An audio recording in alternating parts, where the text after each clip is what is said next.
qué mejor que Isabel Jimeno, de Atención Primaria, para contestarnos cuáles son los grupos de riesgo para padecer neumonía.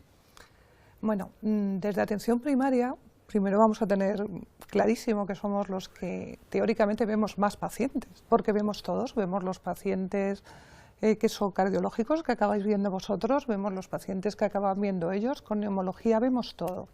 Entonces sí que nosotros tenemos una visión importante. Y a la pregunta de quién podría beneficiarse de la vacunación, si preguntamos así en general a todos los médicos, seguro que la primera respuesta son los inmunodeprimidos y, lógicamente, los pacientes crónicos. Pero hay dos grupos muy importantes cuando hablamos de factores de riesgo para la neumonía. El primero es la edad, importante, y eso queda muy de manifiesto en este nuevo consenso, que es la revisión del anterior y es el punto más importante. Y también, lógicamente, las enfermedades crónicas.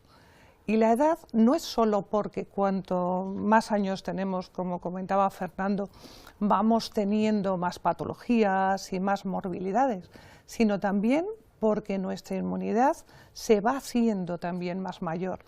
Aparece el fenómeno que todos conocemos como la inmunosenescencia, aparecen más comorbilidades y eso tiene como consecuencia mayor riesgo de contraer enfermedades infecciosas y además de que sean más graves y además mayor fragilidad. Por eso es muy importante en este punto que nos planteemos de forma seria la vacunación en los adultos para la prevención. Porque claro, nos interesa y todos querríamos tener un envejecimiento los más años posibles, pero sobre todo lo más sano y lo más saludable posible, no metidos dentro de un hospital, ¿no? Y bueno, ¿y la edad qué es lo que pasa? Bueno, pues numerosos estudios, que los tenemos en el consenso, como he comentado antes, ponen de manifiesto lo importante que es la edad y que la edad es uno de los factores de riesgo más importantes. Fijaros que en la gráfica esta queda claro que en los adultos hasta los 64 años la incidencia es de 5,8 por cada 100.000, pero el salto que da es totalmente importante cuando son más mayores de 65, que llegamos casi a los 40 por 100.000. Es decir, este es un dato muy importante. Y además queda de manifiesto en cualquier estudio que podemos ver cómo la incidencia de la neumonía va subiendo con la edad. Pero fijaros que en las primeras, cuando somos más jóvenes, no estamos a riesgo cero. Cualquier persona puede tener una neumonía y eso hay que tenerlo en cuenta porque parece que hablamos de neumonía y pensamos en los niños pequeñitos y también pensamos en los adultos o en la gente muy mayor. Pero también el adulto normal, 30, 40, 50, también está en riesgo y con 20 años también. Sobre todo el pico, lógicamente, empieza a partir de los 65, como antes ha quedado de manifiesto, pero el riesgo cero como tal no existe. Si estudiamos cuáles son las causas y las enfermedades subyacentes más frecuentes en los pacientes ingresados, el estudio CAPA que también ha comentado Fernando, vemos que el EPOC es la primera causa, pero tenemos diabéticos, neumonía previa, fumadores, insuficiencia cardíaca. Pero fijaros también que en la última línea están los que no tienen ninguna patología. Si nos fijamos en todos los diagnósticos que tenemos en la columna de la izquierda, esos son los motivos diarios por los que nosotros en atención primaria vemos pacientes. Yo todos los días veo pacientes diabéticos, pacientes con insuficiencia respiratoria, pacientes con insuficiencia cardíaca. Esos son nuestros motivos diarios de la consulta, con lo cual nos hace pensar mucho que algo podremos hacer para que estos pacientes tengan, como yo decía antes, un envejecimiento más saludable y intentar que tengan menos complicaciones. Aquí podemos ver también cómo multiplica la posibilidad de tener una neumonía cuando tenemos comorbilidades. Y además las comorbilidades no son solamente importantes por el ingreso y porque cuando tengamos dos comorbilidades el riesgo es mayor, como comentaba Fernando. Es cierto, en las consultas el paciente que solamente es hipertenso ya es un poquito extraño.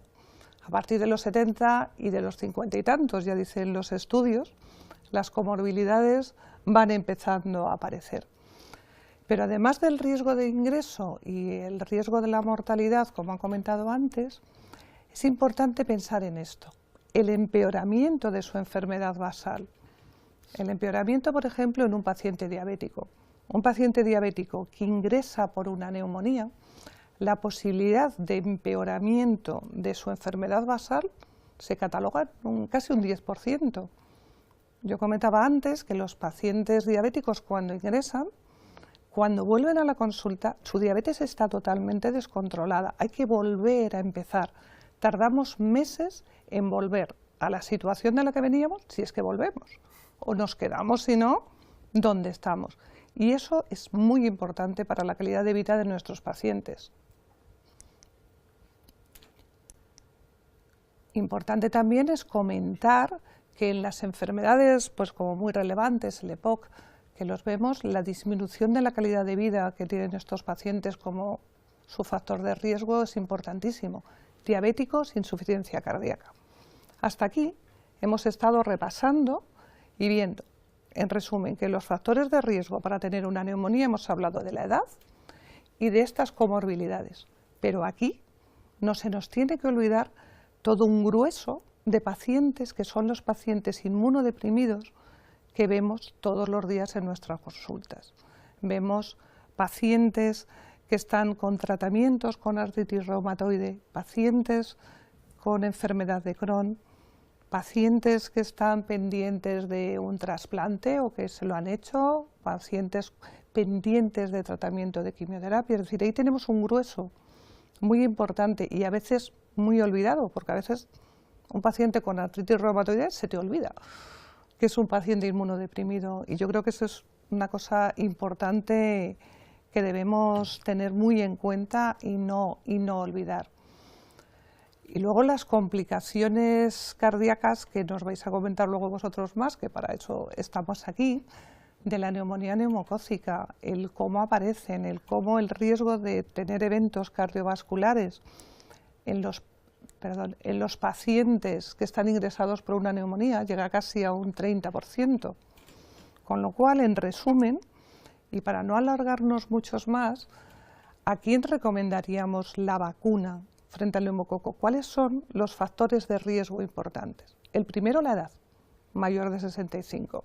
Y el segundo, patologías de base, tanto en pacientes inmunodeprimidos como en pacientes inmunocompetentes. Como estábamos comentando, patologías, alcoholismo, patología hepática, que luego ya iremos comentando cada una cuando comentemos las indicaciones de la vacunación.